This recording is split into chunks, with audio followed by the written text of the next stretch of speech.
بەڵام کاریان بەوە شلۆقە بوو کە ئیسلامەتەکە زیادیە کرد وەکو ئێستا دوڕوویەکەی ئەوان کورتی هەڵەهێنا هەموو ڕەنجی مخابراتی ئەوان ڕەنجەکان بە خەسارە چوو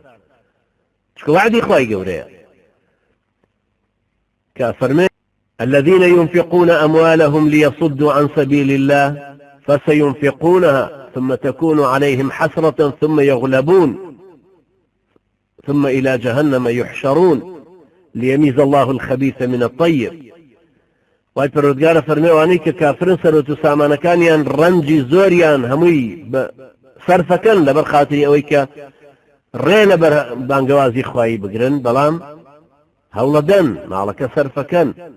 بەڵام ڕەنج بە خەسارە فسينفقونها ثم تكون عليهم حسرة ثم يغلبون بەڵام پەشیمانە بنەوە پەنجەی پەشیمانیە گەزن هەستوێکن پارە و سامانەکان هەموو سەرف کرد و نەگەیشتە نەتیجەیەکی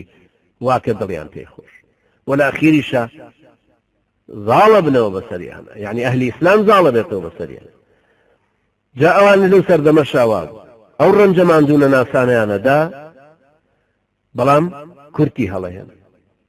ڕەنج بە خەسارە بوو ژمارەی مسلمانان زیادیە جۆری مسلمانان بەهێزترە بوو